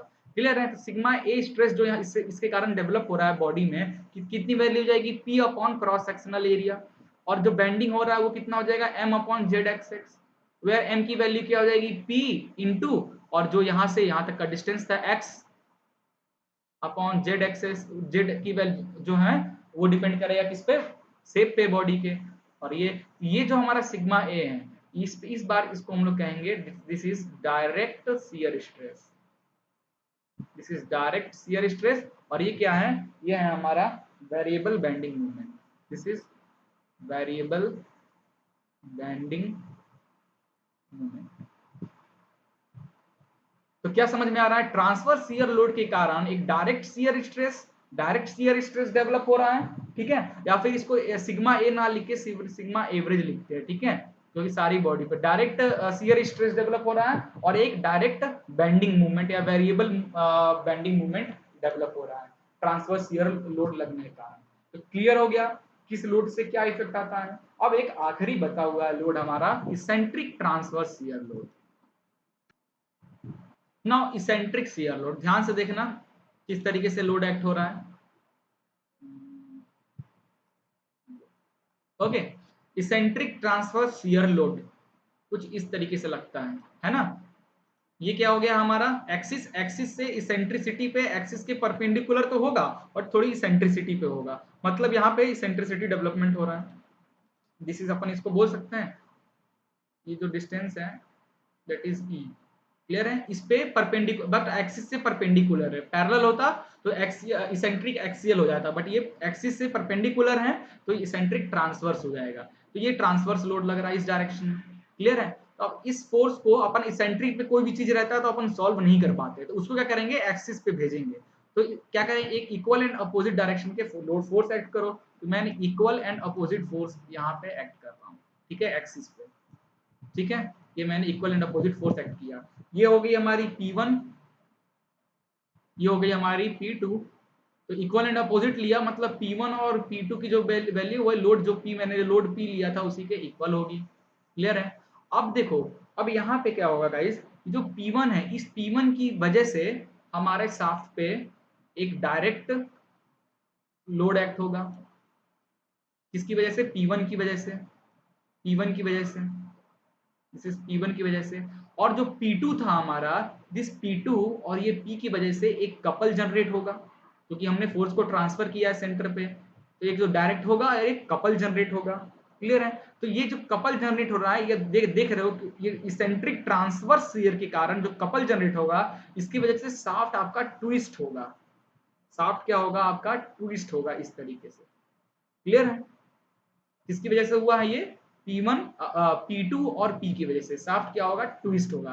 तो एक तो हमारा ये नॉर्मल ये लगा एवरेज शियर स्ट्रेस, जिसको हम डायरेक्ट शियर स्ट्रेस भी कहते हैं। और हाँ, यहाँ पे पीछे में एक गलती हो गई, अपन यहाँ पे इसकी वजह से क्या direct shear stress transfer shear पढ़ रहे हैं, तो जो लोड जब डेवलप होगा वो शियर डेवलप होगा ना गाइस। यहाँ पे मैंने स्ट्रेस का ये साइन दिया है, ये आपको ध्यान देना था ना।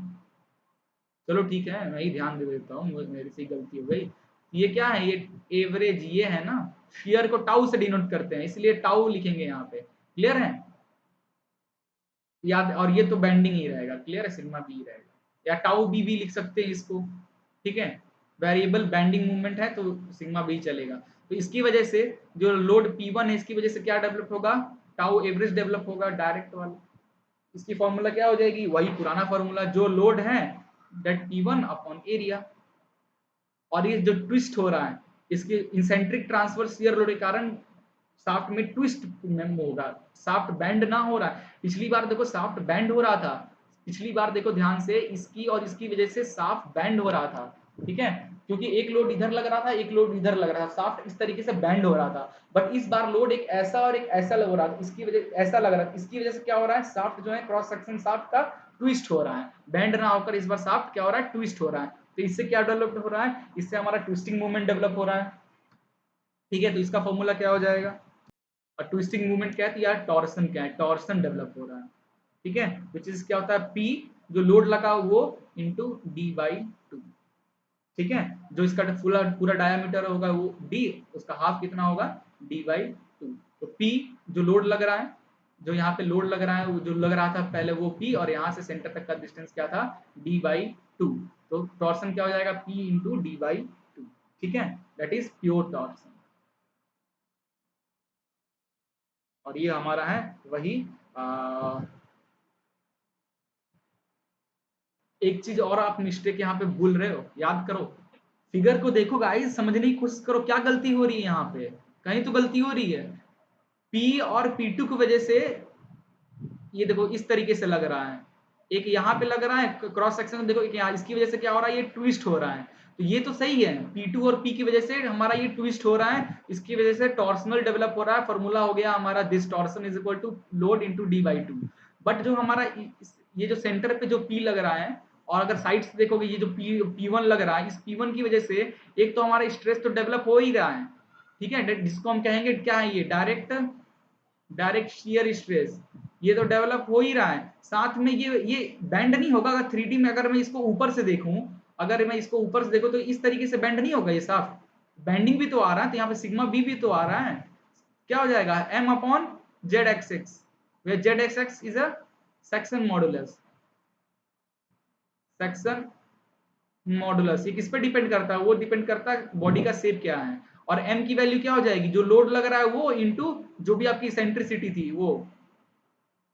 क्लियर है, तो क्या समझ आया, तो हमको यहां से ये समझ में आया कि eccentric TSL transfer shear load की वजह से तीन चीज देखने को आ रहा है। एक आ रहा है डायरेक्ट शियर स्ट्रेस,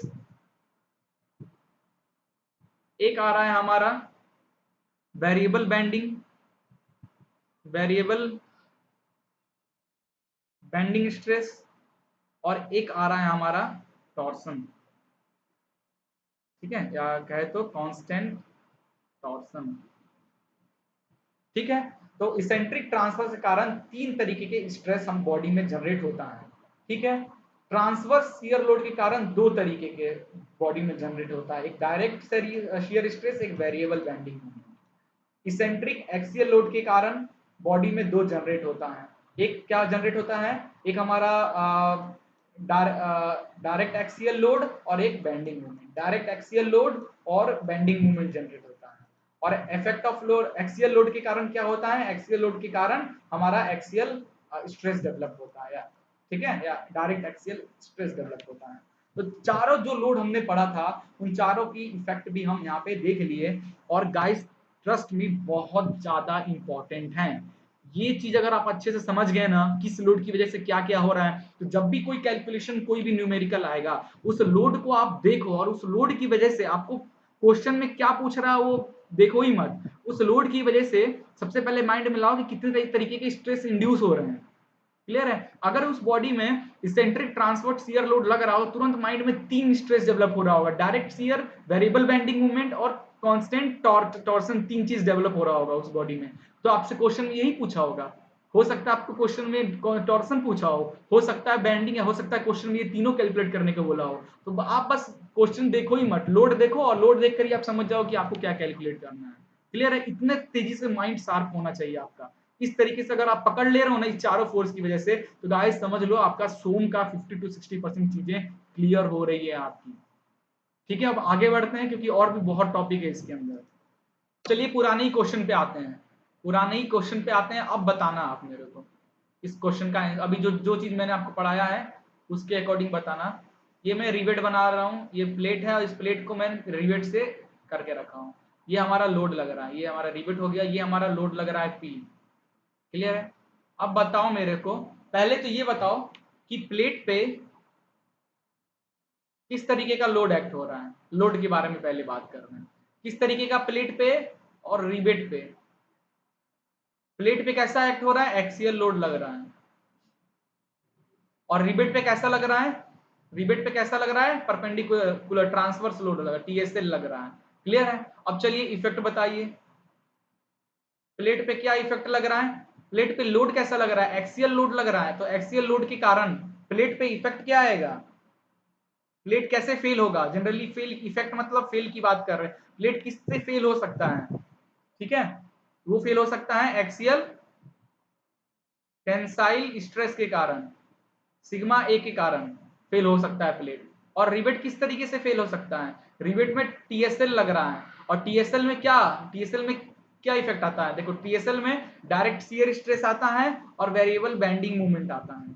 तो यहाँ पे जो रिवेट है बताना चाहता हूं मैं, वो डायरेक्ट शियर स्ट्रेस से फेल हो रहा है, डायरेक्ट शियर स्ट्रेस से फेल हो रहा है आपका। ठीक है, बेंडिंग नहीं हो पाएगा, बेंडिंग इसलिए नहीं हो पाएगा क्योंकि ये होल के अंदर फिक्स है ना, होल के अंदर क्या है, ये फिक्स है, ये बैंड तो नहीं हो पाएगा। बट हाँ ये क्या होगा, शियर होने के कारण, ये प्लेट के बीच का शियर होने के कारण ये बीच से यहाँ से टूट जाएगा because of direct shear stress के कारण। क्लियर है? इस तरीके के क्वेश्चन। चलिए एक क्वेश्चन और टास्क का आपको देता हूं, ये ट्री हो गया,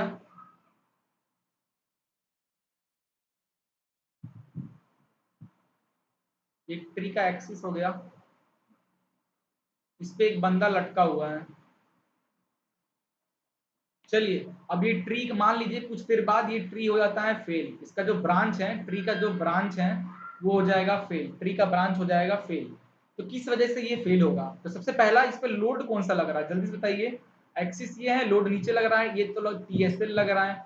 ये फेल किसकी वजह से होगा, तो टीएसएल लग रहा है तो दो हो सकता है, एक डायरेक्ट शियर स्ट्रेस हो सकता है, मतलब टाउ एवरेज हो सकता है, या फिर ये वेरिएबल बेंडिंग मूवमेंट हो सकता है, मतलब सिग्मा बी। किसकी वजह से फेल हो, ये दोनों में से किसी की वजह से दोनों की वजह से फेल हो रहा है, या दोनों में से किसी एक की वजह से फेल हो रहा है, ये क्या होगा, ये किस पे डिपेंड करेगा। हो तो देखो, हो तो रहा है दोनों, जो लोड लग रहा है टीएसएल, तो हो तो रहा है दोनों की, उसमें डायरेक्ट ये भी लग रहा होगा और ये भी लग रहा होगा, बट ज्यादा कौन सा लग रहा होगा, जो ज्यादा लग रहा होगा उसी की वजह से फेल हो रहा होगा। ज्यादा किस कौन सा, डायरेक्ट शियर स्ट्रेस लग रहा है या वेरिएबल बेंडिंग मूवमेंट, ये आपका टास्क है और ये आप तब तक नहीं बता पाओगे, ये अपन पता है कब अब डिस्कस करने वाले हैं, अब हम जब शियर स्ट्रेन की चीजें पढ़ लेंगे ना, प्रिंसिपल स्ट्रेस प्रिंसिपल स्ट्रेन, तब जाकर हम बता पाएंगे कि भाई किसकी वजह से फेल हो रहा है। अभी हम, क्योंकि अभी हम बस समझें कि अभी हम लोड पढ़े, लोड से हमने टाइप ऑफ लोड से लोड पढ़ा, ठीक है, अपन ने लोड पढ़ा, लोड की वजह, लोड से फिर हमने टाइप ऑफ लोड पढ़ा, टाइप ऑफ लोड के बाद हमने इफेक्ट ऑफ लोड पढ़ा। अब इफेक्ट ऑफ लोड के कारण जो जो चीजें इसमें निकली हैं उससे क्या इफेक्ट आता है वो हम पढ़ेंगे नेक्स्ट में, ठीक है, तब जाकर आप बता पाओगे कि इन दोनों में से ज्यादा क्या है, वो हम फ्यूचर में डिस्कस करेंगे। अगला टास्क है गाइस आपको, ये जो मैं सीट आपको रखा हूँ, 4 फिगर रखा हूँ, एक रेक्टेंगल है फिगर है, एक स्क्वायर का फिगर है, एक सर्कल का फिगर है, एक हॉलो सर्कल का फिगर है।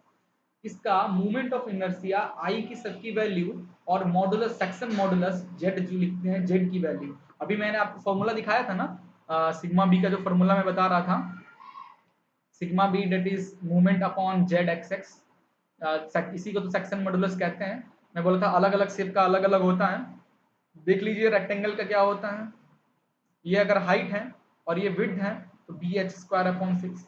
अगर स्क्वायर है तो स्क्वायर साइड तो सेम होगा, तो a³/6। अगर सर्कल है तो z की वैल्यू पाई/32 d का क्यूब, या r के टर्म में पाई/4 r³। ये वाला याद रखना ज्यादा अच्छा रहेगा, पाई/32 d का क्यूब। और हॉलो का है तो दिस, ठीक है। अगर थिन नॉर्मल हॉलो, अब बहुत ज्यादा थिन वाल है तो उसके केस में ये हो जाएगा। क्लियर है। और इनर्शिया आई की भी वैल्यू आपको याद रखनी है।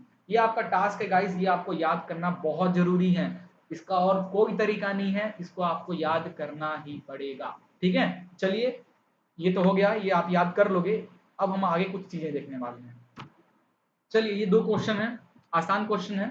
Find the maximum stress as shown in the figure. 2 figure है आपके पास। एक में हमारा ये फिगर है सिलेंड्रिकल का है, चाहे आप जो भी समझ लें, ठीक है, सिलेंड्रिकली समझें। क्रॉस सेक्शन इसका सर्कुलर है, लोड यहाँ पे लग रहा है P, और ये एल टाइप का सेक्शन है, लोड लग रहा है P। और यहाँ पे जो क्वेश्चन है एक्स एक्स एक्सिस, ये जो एक्सिस व्हाइट कलर से दिख रहा है एक्स एक्स, इस लाइन पे मैक्सिमम स्ट्रेस फाइंड करना है। क्लियर है। और यहाँ पे आपका इस पूरे बॉडी का मैक्सिमम स्ट्रेस फाइंड करना है। क्लियर है। कैसे करोगे, देखो ये कैसा लोड लग रहा है। पहली बात तो एक्सिस के पैरेलल लग रहा है बट इसेंट्रिक है। ये जो लोड है ये कैसा लोड है, eccentric axial load. Eccentric axial load है ना, यहां लिखता हूं इसेंट्रिक एक्सियल लोड लग रहा है। तो इसकी वजह से क्या क्या प्रोड्यूस हो सकता है। एक तो हमारा एक्सियल स्ट्रेस प्रोड्यूस होगा, है ना, मतलब सिग्मा ए की वैल्यू प्रोड्यूस होगा। एक होगा इसकी वजह से बेंडिंग बेंडिंग मूवमेंट जनरेट होगा, डेट इज सिग्मा बी। ये 2 जनरेट होगा। क्लियर है।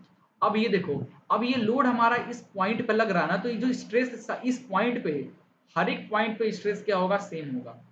इस पॉइंट पे, इस पॉइंट पे, इस पॉइंट पे, इस पॉइंट पे सेम होगा। बट अगर मैं पूछूं इस पॉइंट पे, तो इस पॉइंट पे चेंज हो जाएगा। जहां पे लोड लगता है ना गाइस, उस लाइन उसके वो जो लाइन है, उस लाइन के सारे पॉइंट पे स्ट्रेस सेम होगा। स्ट्रेस क्रॉस सेक्शन के अकॉर्डिंग चेंज होगा। मतलब अगर लोड यहाँ लग रहा है तो इसका इस पॉइंट का स्ट्रेस, इस पॉइंट का स्ट्रेस और इस पॉइंट का स्ट्रेस तीनों का अलग अलग होगा, बट ये सारे पॉइंट का स्ट्रेस सेम होगा। ठीक है। तो देखिए ध्यान से इसको कैसे करेंगे, ये वाले क्वेश्चन को। ये जो लोड है, एक एक्सियल स्ट्रेस के कारण क्या डेवलप होगा, सॉरी ये 2 लोड इक्वल एंड अपोजिट, इसको ट्रांसफर करेंगे तो इक्वल एंड अपोजिट लगाएंगे। This is P1, this is P2। Clear है। ये P1 की वजह से क्या डेवलप होगा, यहाँ पे ये कॉम्प्रेसिव है ना, कॉम्प्रेसिव टाइप का लोड लग रहा है, ये कॉम्प्रेसिव की तरह लोड लग रहा है, तो इसकी वजह से हमारा इसमें इंटरनल रेजिस्टिंग फोर्स भी जनरेट होगा। इंटरनल रेजिस्टिंग फोर्स की वजह से क्या होगा, स्ट्रेस डेवलप होगा, that is sigma A develop होगा। किसकी वजह से, P1 की वजह से। क्लियर है। और ये कॉम्प्रेसिव नेचर का है, इसलिए माइनस सिग्मा ए जनरेट होगा। क्लियर है। और ये P और ये P2 की वजह से एक कपल जनरेट होगा, P और P2 की वजह से एक कपल जनरेट होगा। और इस कपल की वजह से इधर इस तरीके से कपल जनरेट हो रहा, तो इधर वाला पार्ट क्या होगा, इधर वाला पार्ट कॉम्प्रेसिव, ये सिग्मा बी बेंडिंग हो रहा है तो कॉम्प्रेसिव हो रहा है, तो माइनस ऊपर वाला पार्ट क्या होगा, टेंशन होगा। क्योंकि जब भी कोई शाफ्ट इस तरीके से बैंड होता है ना गाइस, इस तरीके से, तो ऊपर के जो मटेरियल होते हैं ना, वो उनके बीच में टेंशन होता है, अंदर वाले में कॉम्प्रेशन होता है। ठीक है। तो इधर वाला पार्ट क्या होगा, प्लस सिग्मा बी। क्लियर है। तो राइट हैंड साइड ये क्या हो गया, राइट हैंड साइड है, ये क्या है, लेफ्ट हैंड साइड है। ये राइट, ये लेफ्ट, ये राइट। तो राइट हैंड साइड में जो स्ट्रेस डेवलप हो रहा है वो कितना डेवलप हो रहा है, that is minus sigma A minus sigma B, जिसको मैं लिख सकता हूं minus sigma A plus sigma B. और लेफ्ट हैंड साइड में जो स्ट्रेस डेवलप हो रहा है वो कितना हो रहा है, minus sigma A plus sigma B, ये डेवलप हो रहा है। क्लियर है। क्वेश्चन क्या पूछ रहा है कि मैक्सिमम स्ट्रेस फाइंड करना है। अभी जो मैक्सिमम स्ट्रेस है, लोड हमारा यहाँ पे लग रहा था ना, तो लोड जब हमारा इस पॉइंट पे लोड हमारा यहाँ पे लग रहा था। क्लियर है। तो हमको इतना तामझाम करने का ये सब जरूरत नहीं है, समझाने के लिए आपको बस मैं किया हूँ। तो maximum stress right hand side पे लग रहा होगा या लेफ्ट हैंड साइड पे लग रहा होगा, वो बस ये आपको इतना ताम झाम करके नहीं बताना है, क्योंकि आप अगर देखोगे तो ये वाला प्लस की साइन है, ठीक है, ये माइनस, जाहिर सी बात है राइट हैंड साइड में मैक्सिमम स्ट्रेस लग रहा है, पर इतना ताम झाम नहीं करना है आपको। डायरेक्ट जिधर लोड लगेगा ना गाइस, उधर साइड ही मैक्सिमम स्ट्रेस डेवलप होगा। क्लियर है? तो राइट हैंड साइड में मैक्सिमम स्ट्रेस डेवलप हो रहा है, तो राइट हैंड साइड में हमारा क्या हो रहा है, स्ट्रेस मैक्सिमम डेवलप हो रहा है, ठीक है? तो देयरफॉर आप राइट हैंड साइड का वैल्यू निकाल लो, सिग्मा आर की वैल्यू क्या है, minus sigma A plus sigma B, clear है? Which is equal to minus sigma A की value P upon area plus sigma B की value M upon Z X X, clear है? तो minus load area की ये circular section है, ठीक है, डायमीटर इसका डी है, तो एरिया हो जाएगा पाई बाई 4 डी स्क्वायर, तो 4 ऊपर चला जाएगा और नीचे हो जाएगा pi D square plus Z X X किसके लिए, सर्कुलर के लिए, सर्कुलर के लिए जेड की value pi by 32 D cube, तो क्या हो जाएगा पाई बाई 32 डी क्यूब, है ना?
Magnitude and direction do not change under the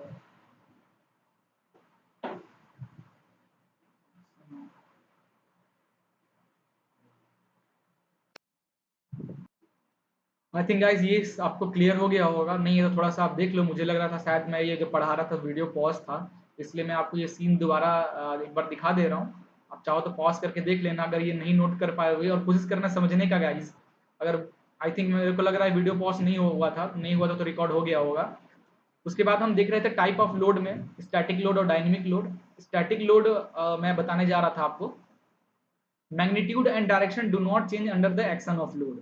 ठीक है, मैग्नीट्यूड डायरेक्शन चेंज नहीं होगा। एग्जांपल है डेड वेट, एक बॉडी पे जब दूसरा बॉडी रखा होता है और ये इसका ग्राफ देखोगे पी और लोड और टाइम के बीच में, एक बॉडी दूसरी बॉडी पे रखा रहेगा, लोड कांस्टेंट रहेगा भले टाइम कितना भी चेंज हो जाए।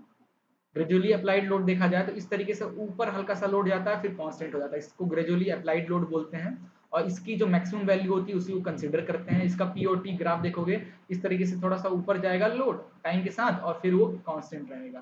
क्लियर है, ग्रेजुअली अप्लाइड लोड इसी को बोलते हैं। इसमें जो मैक्सिमम वैल्यू होती है वही हम कंसिडर करते हैं। डायनेमिक लोड अब हम पढ़ने से जा रहे थे।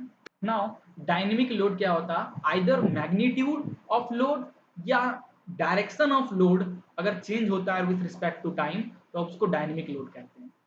याद है, आइदर मैग्नीट्यूड या डायरेक्शन दोनों में से कोई भी चेंज हो रहा है टाइम के रिस्पेक्ट में तो हम डायनेमिक। इसमें एग्जांपल जो होता है, एक होता है इंपैक्ट लोड, इंपैक्ट लोड, और दूसरा हम लोग पढ़ेंगे फटीग लोड, फटीग लोड। ये जो इम्पैक्ट लोड होता है इसमें सिर्फ मैग्नीट्यूड चेंज होता है, मैग्नीट्यूड चेंज होने के कारण। फटीग लोड जो होता है ये डायरेक्शन के चेंज होने के कारण डेवलप होता है। टाइम के साथ डायरेक्शन चेंज होता है, इसमें टाइम के साथ मैग्नीट्यूड इम्पैक्ट लोड का चेंज होता रहता है। क्लियर है। और इम्पैक्ट लोड का जनरली भी अभी हम इम्पैक्ट लोड के बारे में डिस्कस करने वाले हैं। तो इम्पैक्ट लोड का जो ग्राफ बनता है पी और टी का, कुछ इस तरीके का ग्राफ बनता है। ठीक है, इम्पैक्ट लोड का। तो इम्पैक्ट लोड जो है मैग्नीट्यूड चेंज होने पे जनरली बनता है। और क्या होता है भाई इम्पैक्ट लोड, बल्ले पे जो बॉल आकर लगता है बहुत कम टाइम के लिए, लार्ज फोर्स लेस टाइम के लिए, जहां भी ऐसा कुछ दिखने को बहुत कम टाइम के लिए बहुत ज्यादा फोर्स अगर आपको कहीं ऐसा सिनेरियो देखने को मिलता है, समझ जाना वहां पे इम्पैक्ट जनरेट हो रहा है। जैसे गाल पर अगर झापड़ कहीं से पड़े आपको तो कितने कम टाइम के लिए कितना ज्यादा फोर्स पड़ता है कि रोने लग जाते हैं, है ना। ये क्या हुआ, एक तरीके का इम्पैक्ट लोड ही हुआ, इम्पैक्ट फोर्स इम्पैक्ट लोड। ठीक है, ना हम अब एनालिसिस करने वाले हैं इम्पैक्ट लोड पे। ज्यादा टाइम नहीं लूंगा क्योंकि बहुत इसमें बस जो पहला पॉइंट है ना यही इंपॉर्टेंट है, दूसरा ज्यादा इंपॉर्टेंट नहीं, फॉर्मूला इंपॉर्टेंट है, बस वही हम डिस्कस करेंगे, ज्यादा थ्योरी पे अपन नहीं जाने वाले। क्लियर है। तो एनालिसिस ऑफ इम्पैक्ट लोड में सबसे पहले हम ग्रेजुअली अप्लाइड लोड करते हैं।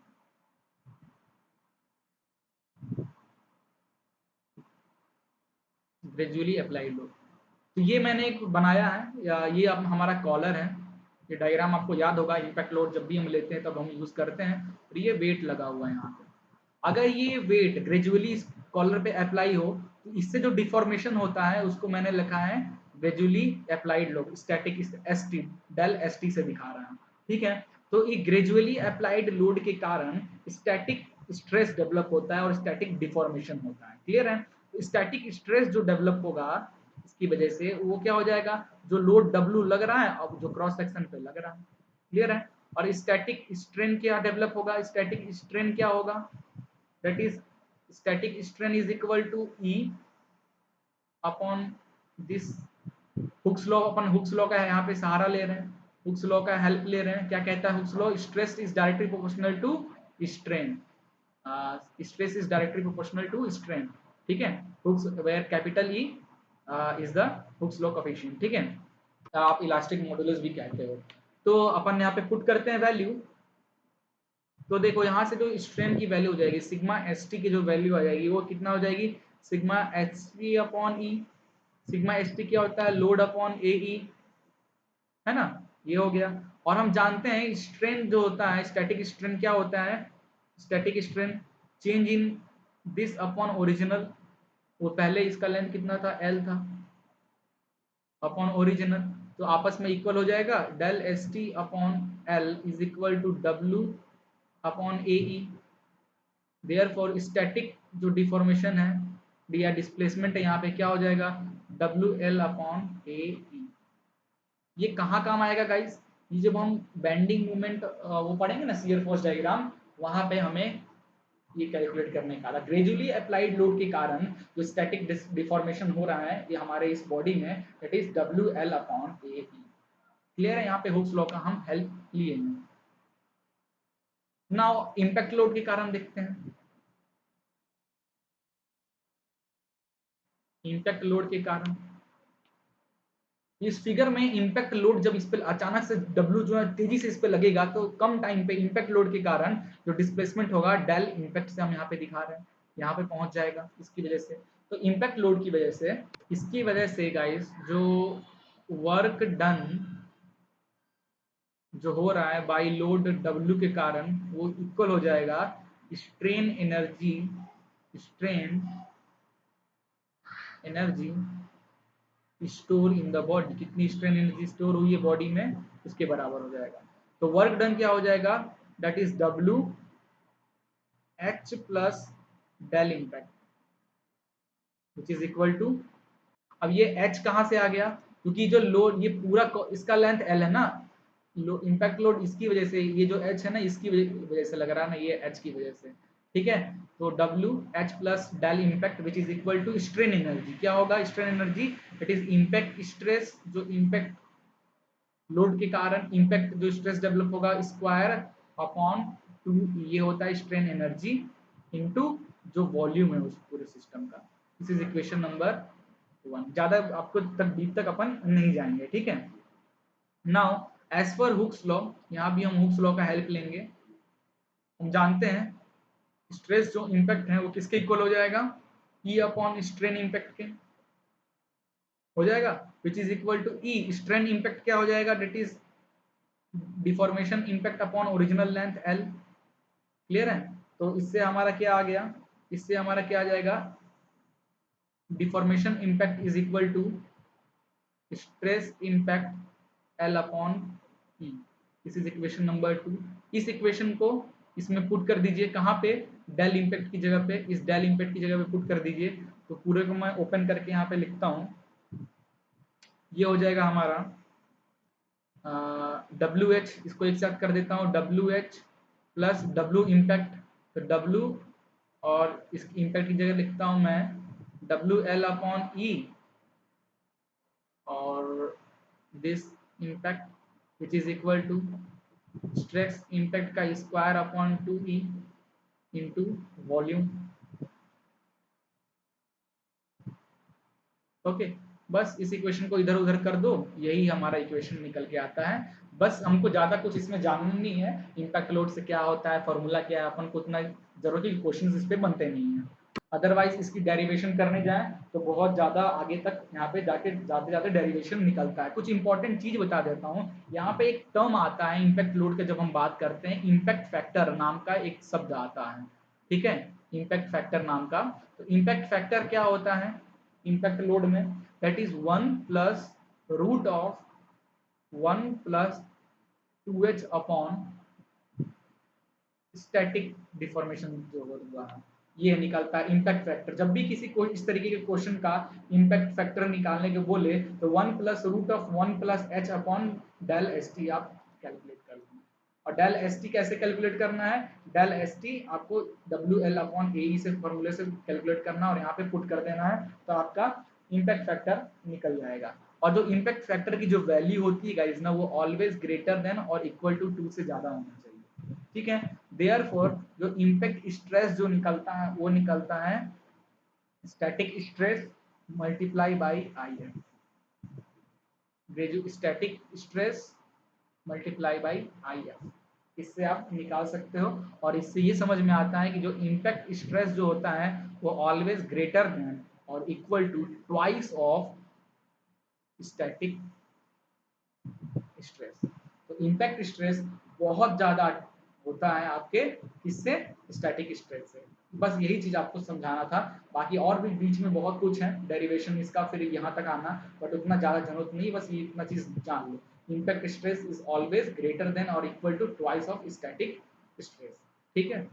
Fatigue load, if the magnitude or direction both changes with respect to time and after fixed interval of time it repeats again it's according to its position, then the load are fatigue load.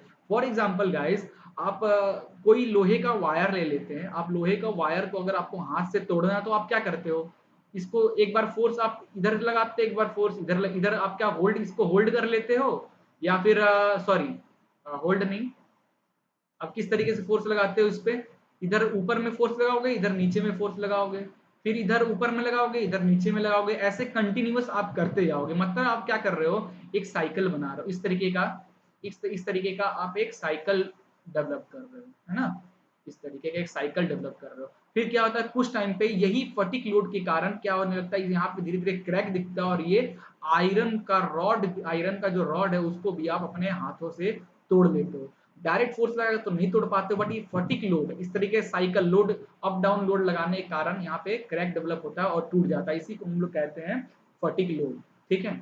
इससे जब material कोई fail होता है, इस फटिक load की वजह से, इस फटिक लोड की वजह से जब कोई मटेरियल फेल होता है तो उसको हम लोग कहते हैं फटिक फेलियर, ठीक है।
ना आज का लास्ट टॉपिक है हमारा फटिक लोड में। अभी हमने देखा फटिक लोड क्या होता है, अभी हमने देखा जस्ट।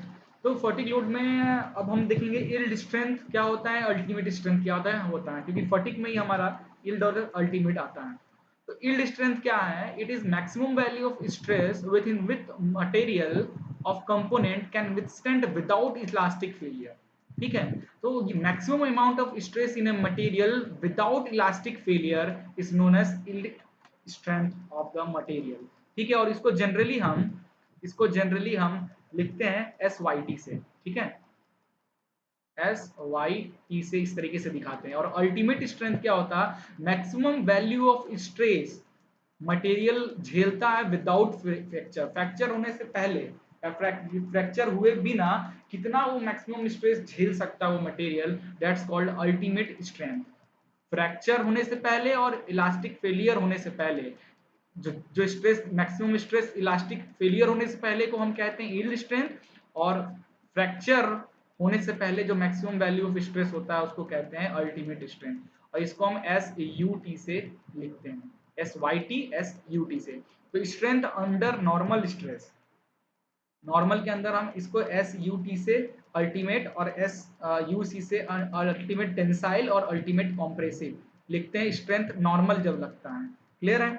और इसी तरह इल्ड भी टेंसाइल इन एल्ड इन वाई सी, मतलब जब नॉर्मल स्ट्रेस कब डेवलप होता है? जब हमारा नॉर्मल लोड लगता है। नॉर्मल लोड कौन कौन सा? एक्सियल लोड या इसेंट्रिक एक्सियल लोड। तो एक्सियल और इसेंट्रिक एक्सियल लोड से जो स्ट्रेंथ आता है that is ultimate strength and yield strength. Ultimate tensile हो सकता है टेंसाइल लोड लगने पे, अल्टीमेट कंप्रेसिव हो सकता है कंप्रेसिव लोड लगने पे, अल्टीमेट यील्ड हो सकता है यील्ड स्ट्रेंथ हो सकता है टेंसाइल में, यील्ड स्ट्रेंथ हो सकता है कंप्रेसिव में। वैसे ही स्ट्रेंथ अंडर शियर स्ट्रेस किस में आता है? ट्रांसवर्स में। ठीक है? और डायरेक्ट शियर स्ट्रेस इसमें जो हमारा डेवलप होता है, इसमें क्या डेवलप होता है? इसमें हमारा yield strength and ultimate strength develop होगा, yield ultimate shear strength and yield shear strength. ठीक है? नाउ अंडर एंड्योरेंस स्ट्रेंथ या एंड्योरेंस लिमिट क्या होता है? It is maximum value of completely reverse stress within which material of component can withstand infinite number of cycle, it is 10 power 6 without failure।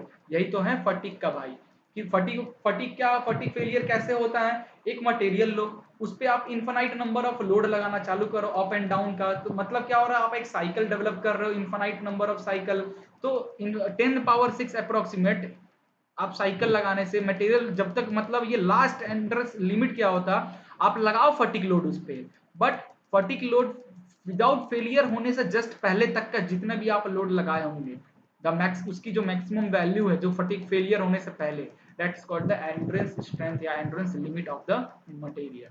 ठीक है? और approximate 10 power 6 तक रहता है। तो ये कुछ टर्म्स थे जो आपको जानना जरूरी था यहाँ पे, और ये हमारा लोड का टॉपिक होता है यहाँ पे खत्म। तो फाइनली गाइज यहाँ पे जो टाइप ऑफ लोड में बेस्ड ऑन डायरेक्शन के टर्म में हमने देखा लोड कौन कौन से होते हैं, उसके इफेक्ट क्या होते हैं। बेस्ड ऑन टाइम में स्टैटिक और डायनेमिक कैसा होता है वो भी बता दिया, इफेक्ट क्या होता है वो भी दिखा दिया। यील्ड स्ट्रेंथ डेवलप होता है, अल्टीमेट स्ट्रेंथ डेवलप होता है, एंड्योरेंस लिमिट डेवलप होता है, ये सब भी आपको दिखा दिया। बेस्ड ऑन डिस्ट्रीब्यूशन जो है, बेस्ड ऑन डिस्ट्रीब्यूशन में हमने क्या क्या पढ़ा था? बेस्ड ऑन डिस्ट्रीब्यूशन में हमने पॉइंट लोड, यूडीएल, यूवीएल, ये हम कब पढ़ेंगे? ये गाइस हम पढ़ने वाले हैं जब हम शियर फोर्स बेंडिंग मूवमेंट पढ़ेंगे, मतलब एंड ऑफ द सोम हम ये सब चीज पढ़ने वाले हैं। तो ये पार्ट पेंडिंग रहेगा, ये एंड ऑफ द सोम हम पढ़ेंगे, तो उस टाइम जब मैं पढ़ाऊंगा तो तुरंत माइंड याद आना चाहिए पहला लेक्चर। क्लियर है? तो पहला लेक्चर जो था गाइस हमारा फुल ऑन रोड से लोड से रिलेटेड, तो सोम का बहुत बेसिक्स था ये गाइस। अगर आप अच्छी तरीके से समझ गए ना, तो 50% तो सोम आप बहुत आसानी से समझ लोगे और कंप्लीट भी कर चुके हो जनरली। बहुत लोग डायरेक्ट स्ट्रेस स्ट्रेन चालू कर देते हैं, मैंने इसीलिए पहले लोड को तो समझो भाई, फोर्स को तो समझो, लगता क्या है उसकी वजह से क्या होता है। अपन क्लियर हो गए ये सब। अब हम स्ट्रेस जो बेसिक होता है वो पढ़ेंगे। क्लियर है? तो गाइस जनरली मैं 3 लेक्चर बनाऊंगा, 2 से 1 लेक्चर ये हमारा ये लोड इफेक्ट हो गया, अगला स्ट्रेस स्ट्रेन पढ़ाऊंगा, प्रॉपर्टीज ऑफ मटेरियल वगैरह थोड़ा बहुत, उसके बाद मैं प्रीवियस ईयर क्वेश्चन कराऊंगा आपको। क्लियर है? तो अभी आई थिंक कोशिश करूंगा 2 लेक्चर में खत्म हो जाए। 1 लेक्चर तो हमारा ये हो गया, अगले लेक्चर 1 घंटे तक का बनाऊंगा वो भी, और उसके बाद मैं आपको प्रीवियस ईयर का अलग ही 1 लेक्चर बनाऊंगा, 1-1.5 घंटा प्रीवियस ईयर खूब सारे क्वेश्चन अपन करेंगे। क्लियर? कोशिश करूंगा 2 लेक्चर बाद ही मुझे कराना हो, अगर लेंदी टॉपिक और भी अगर मुझे लगेगा इंक्लूड करने का तो हो सकता है 3 लेक्चर बाद में प्रीवियस ईयर कराऊंगा, क्योंकि ये सब चीजें अगर नहीं समझ में आएगा ना तो प्रीवियस ईयर क्वेश्चन नहीं कर पाओगे, और सोम बहुत लेंदी है, ट्रस्ट में बहुत लेंदी सब्जेक्ट है ये। क्लियर है? चलिए मिलते हैं नेक्स्ट वीडियो में एक नए टॉपिक के साथ, तब तक के लिए टेक केयर।